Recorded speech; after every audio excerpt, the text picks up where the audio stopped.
안녕하세요. 저는 올해 30대가 된 결혼 7년차 주부입니다. 아들은 올해 5살, 딸은 3살로 눈에 넣어도 아프지 않는다는 말을 실감하고 있죠. 저는 간호대학을 나와서 동네 병원의 간호사로 일을 하고 있습니다. 아이 둘을 키우면서 남편과 맞벌이를 할 수 있었던 것은 바로 저의 엄마 때문이었죠. 남편과 결혼을 준비할 때 아이를 낳으면 저는 일을 그만두고 남편이 혼자 일을 하는 것에 대해 이야기를 하고 있었습니다. 그렇지만 그때 저는 대학을 갓 졸업해서 일을 시작한 지 겨우 6개월이 지났을 때였고, 아이가 바로 생겨서 일을 그만두게 되면 지금까지 해왔던 공부가 너무 아깝다는 생각이 들었습니다. 그래서 저희는 최대한 아이를 천천히 가지자고 이야기하였죠. 그때 저희 엄마가 반대하였습니다. 아이는 젊을 때 낳는 것이 좋다고 하시면서 엄마 집 근처로 신혼집을 마련하면 자신이 아이를 돌봐주겠다고 하였죠. 저도 그렇고 남편도 그렇고 엄마가 아이를 돌봐주면 그것만큼 마음이 편한 일이 없잖아요. 그래서 원래 제가 살던 곳에 신혼집을 장만하고 저희는 결혼을 하였습니다. 남편은 저보다 3살이 많은 직장인이었습니다. 우리는 친구의 소개로 만나서 1년 정도 연애하고 결혼을 하였지요. 남편의 아버지께서는 대학교 교수님이셨고 어머니는 일반 주부셨습니다. 대학교 교수가 돈을 얼마나 잘 버는지는 모르겠지만 그래도 꽤 풍족하게 자란 것 같았죠. 저희 결혼할 때도 시아버지께서 많이 신경을 써주셔서 신혼집도 장만하고 그랬거든요. 제 남편에게는 형이 한 분 있었는데 남편보다 2살이 많았습니다. 그런데 남편과는 아주 반대 성격의 사람이었죠. 남편은 공대를 나와서 졸업하고 바로 회사에 취직한 케이스였죠. 그리고 누가 봐도 성실하고 공부 잘하는 스타일이었습니다. 그에 비해 아주버님은 미술을 전공하고 1년 중 절반은 해외여행을 다니면서 자유롭게 인생을 즐기는 사람이었죠. 뚜렷한 직업 없이 디자인 의뢰가 오면 그때그때 일하시는 프리랜서였죠. 저는 좀 보수적인 성향이 있어서 그런 아주버님을 잘 이해 못하는 편이었습니다. 어쩌면 저의 이러한 성향 때문에 제 남편에게 반해서 결혼까지 한 것 같아요. 자유로운 성향의 아주버님이어서 제 남편이 저와 먼저 결혼하고 아주버님은 결혼에는 관심도 없어 보였습니다. 저희가 결혼하고 1년 뒤 저는 임신을 하게 되었죠. 시부모님에게 임신 사실을 알리자 시부모님은 너무 좋아하시면서 맛있는 것을 사주겠다고 주말에 나오라고 하셨죠. 그래서 식당을 예약하려고 하는데 시어머니께서 어른 6명으로 예약해 달라는 겁니다. 제가 의아해서 왜 6명인지 물어보자 시어머니는 아주버님이 여자친구를 데리고 와서 가족들에게 인사를 시키겠다고 하였습니다. 남편은 그 말을 듣고 많이 놀라며 말했습니다. 지금까지 형이 10명 넘게 여자 만났는데 부모님한테 처음으로 인사시키는 거야.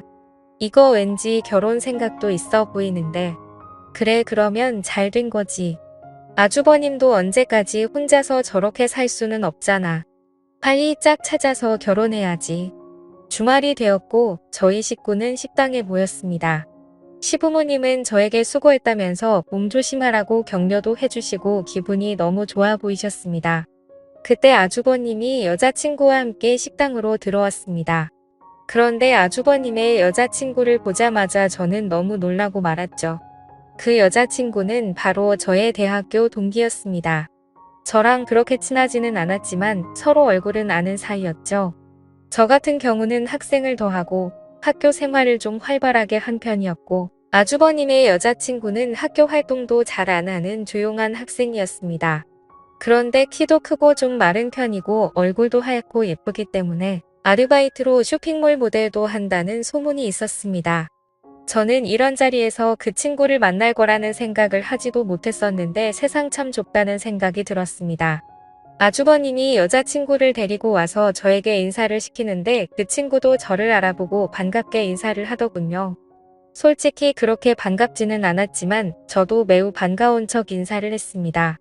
그런데 원래는 제 임신을 축하하기 위해서 모인 자리였는데 순식간에 아주버님의 여자친구를 인사시키는 자리로 바뀌어버린 것이 좀 서운해졌죠. 티를 내지 않기 위해 무진장 애를 써서 사람들은 몰랐겠죠. 인사를 했습니다. 저도 제가 마음이 임신을 왔다는 것은 인정합니다. 그럼에도 서운한 마음이 드는 것은 제가 어떻게 할 수 없는 일이었습니다. 그리고 저보다는 제 뱃속에 있는 아이가 잊혀진 것 같아 더 서운한 느낌이 들었죠. 집으로 돌아가서 저는 대학교 친구에게 전화를 했습니다. 그리고 식당에서 있었던 일을 이야기했죠. 친구는 놀라면서 말했습니다. 걔 있잖아, 남자 소문 엄청 안 좋잖아. 진짜 난 모르는데 학교에서 만나는 사람 없었던 걸로 아는데 학교에서는 없었지. 그런데 걔 쇼핑몰 모델 했었잖아. 그러면서 유부남 사진 기사랑 바람도 났었다고, 그러고 남자 모델들하고 엄청 만나고 다녔대. 그리고 홍대 클럽 가면 걔 모르는 사람 없다고 그러더라. 이내 아주버님한테 조심하시라고 전해드려. 저는 친구의 말을 듣자 예전 학교에 떠돌던 소문들이 기억났습니다. 어떤 교수와 사귄다는 소문도 있었고 같은 대학교 운동선수랑 사귄다는 소문도 있었죠. 저는 아주버님이랑 그 친구랑 사귀는 것이 솔직히 말해서 싫었습니다. 제가 아주버님 일에 왈가왈부할 것은 아니지만 그래도 남편의 형님인데 그런 소문 안 좋은 여자를 만난다는 것이 마음에 걸렸죠. 구정이 되었고 저희는 시댁에 갔습니다. 시댁에 도착하니 아주버님과 그 친구가 와 있었습니다. 그 친구는 어머니를 도와서 전을 부치고 있었죠. 제가 일을 도와드리려고 하자 시어머니께서는 임신한 사람은 일하지 말고 쉬라고 하셨습니다. 그러면서 저 대신 남편을 불러서 음식하는 것을 도우라고 하셨습니다. 저는 식탁에 앉아 계신 아주버님 옆에 앉아서 이런저런 이야기를 하였습니다. 제가 아주버님에게 물어보았습니다. 아주버님 여자친구는 어떻게 만났어요? 제가 이번에 태국으로 혼자 여행을 갔었는데 여자친구도 혼자서 여행을 왔더라고요.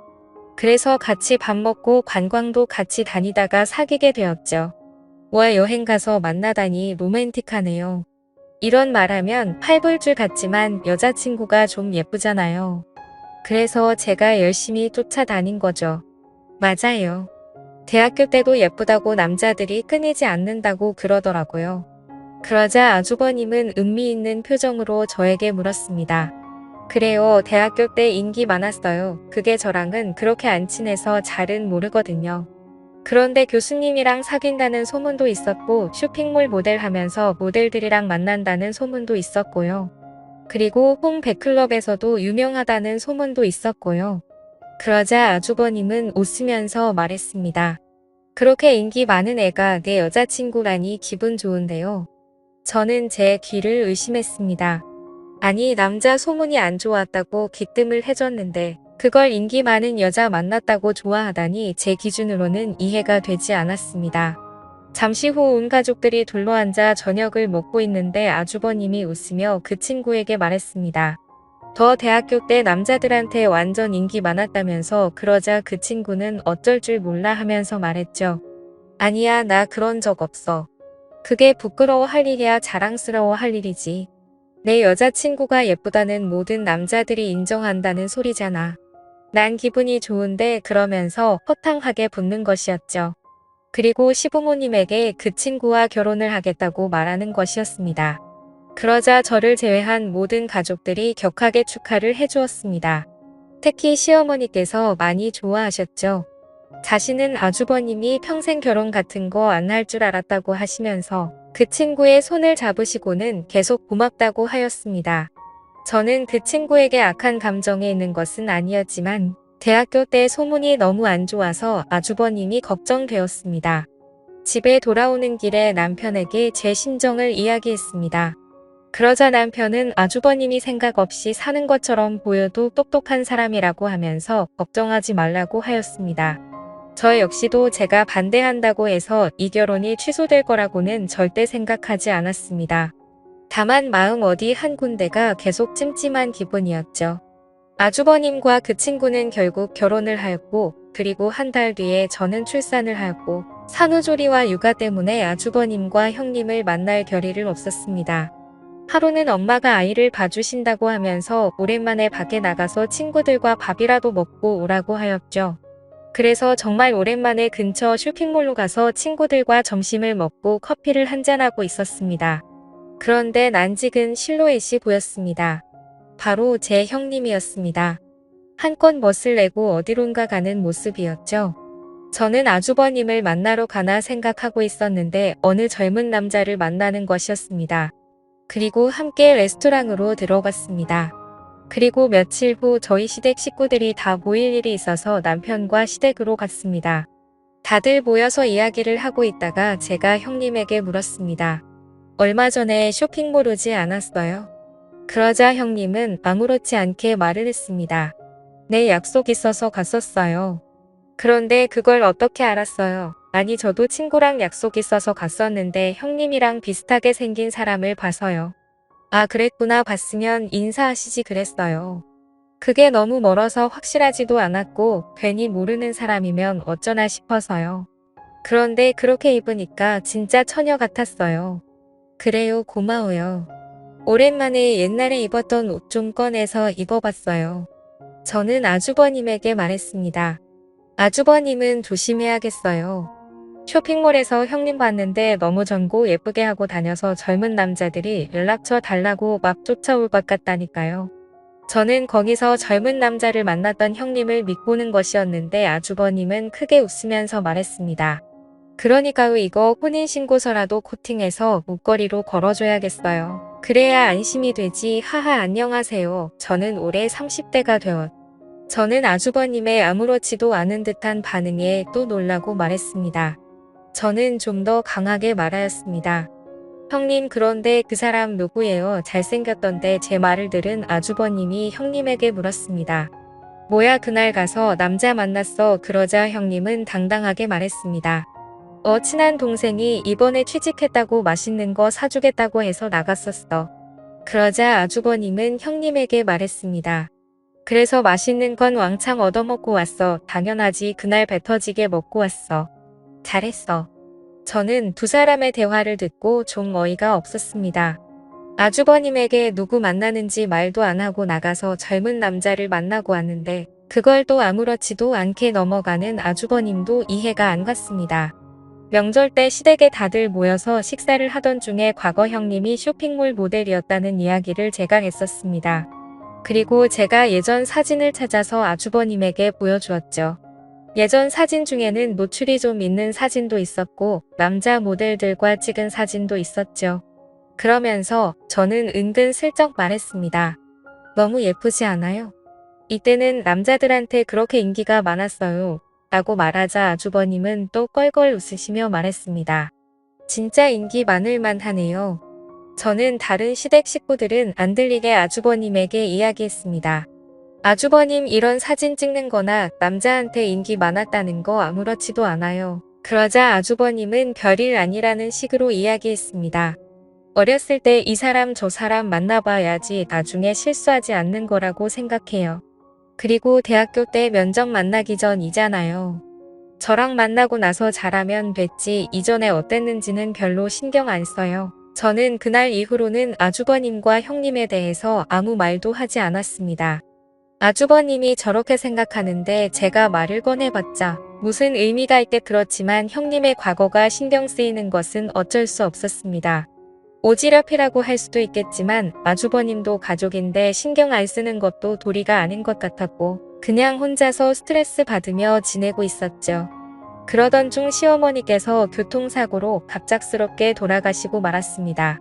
시어머니께서 타고 있던 택시가 터널에서 다른 차량과 접촉사고가 났는데 택시가 터널 벽에 심하게 부딪히면서 어머니는 그 자리에서 바로 사망하시고 말았죠.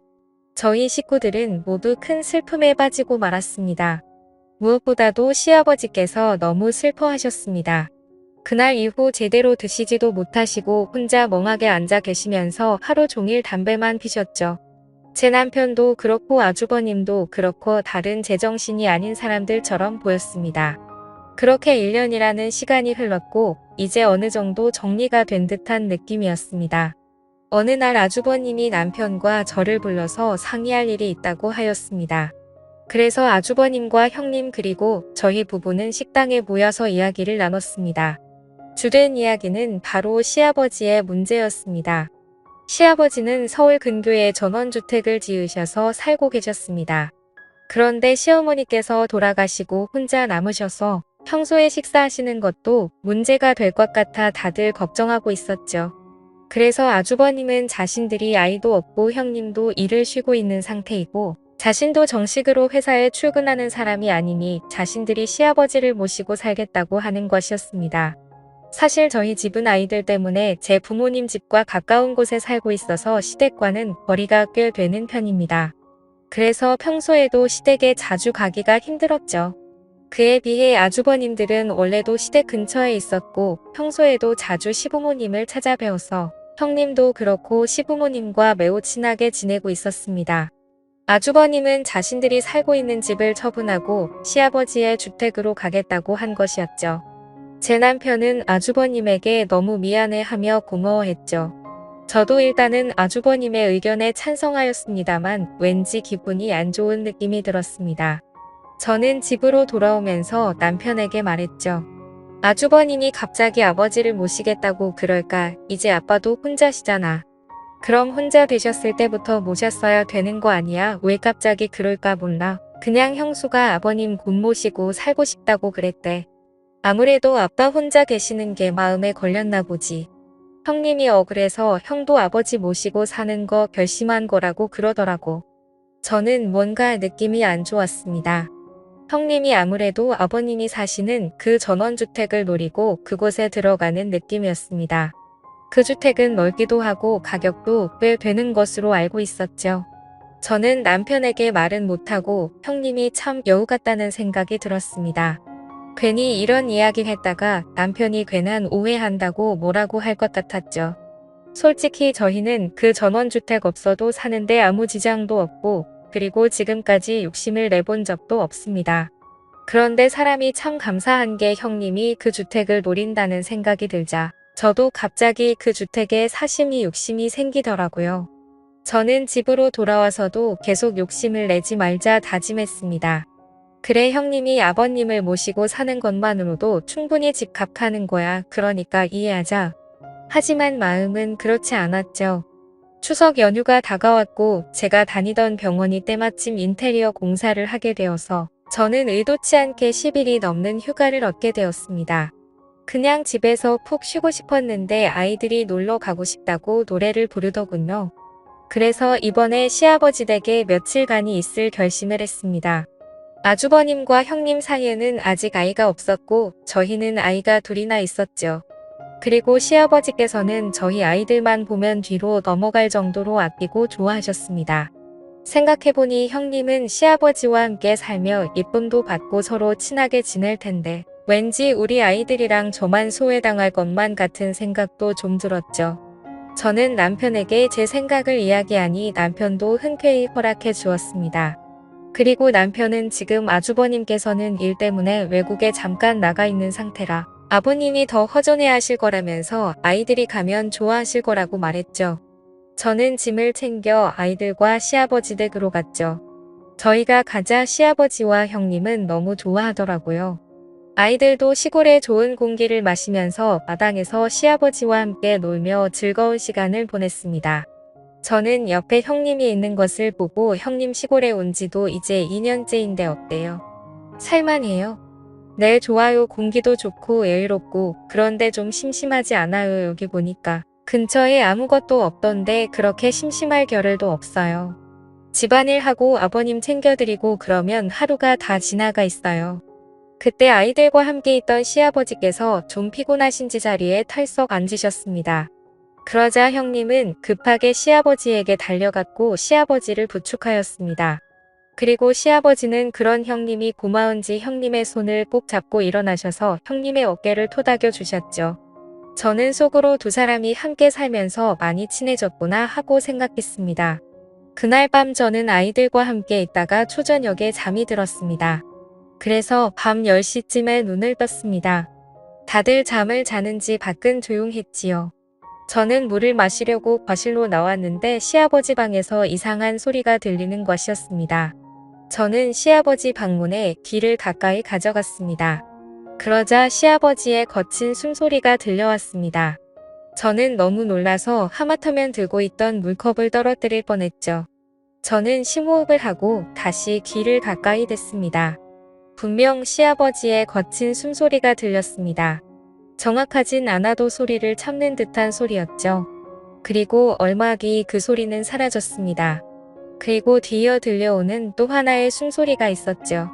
그것은 여성의 가는 한숨소리였습니다. 그리고 여성의 목소리가 들렸습니다.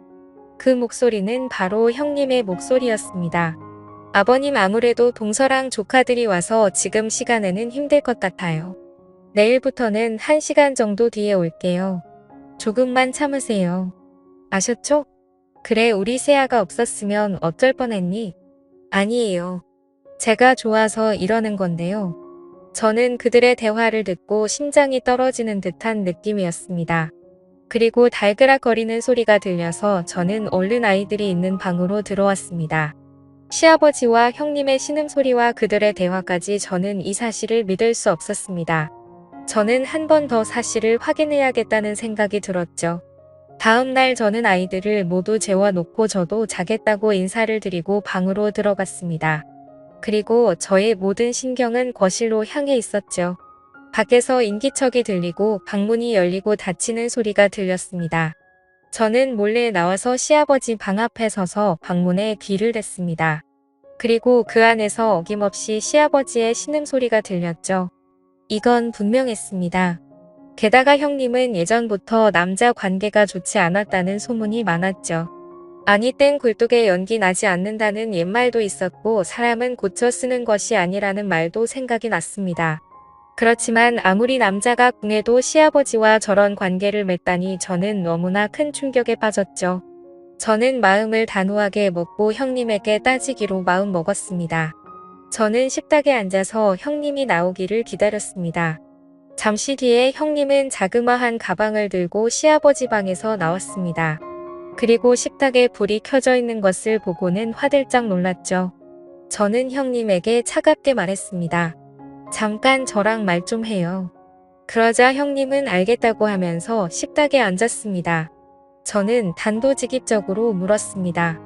이 아심한 밤에 아버님 방에서 뭐 하고 있었던 거예요? 형님은 아무 말도 못하고 고개를 숙였습니다. 저는 말을 이어갔습니다. 아니, 왜 아무 말도 못해요? 이러는 거 아주버님은 알고 계세요. 그이는 알고 있죠. 그리고 그이가 부탁한 일이기도 하고요. 저는 그 말을 듣고 너무 놀랐습니다. 뭐라고요? 아주버님이 부탁을 했다고요? 아니, 세상에 어떻게, 아마 도련님이었어도 그랬을 거예요. 그러니까 너무 뭐라고 하지 마세요. 저는 그 말이 더욱 어이가 없었습니다. 뭐라고요? 내 남편이어도 그랬다고요? 그러자 형님은 담담히 말했죠. 네. 동서도 나랑 같이 간호학과 나왔고 지금도 간호사로 일하고 있으니까 동서도 할 수 있는 일이죠. 저는 그 말을 듣고 좀 당황스러웠습니다. 그게 무슨 말이에요? 간호사랑 그거랑 무슨 상관이에요? 그러자 형님은 모든 사실을 털어놓았습니다. 사실 시어머님이 돌아가시고 아주버님께서 시아버지를 모시고 살고 싶어 했는데 시아버님이 급구사양해서 함께 살지 못했다고 합니다.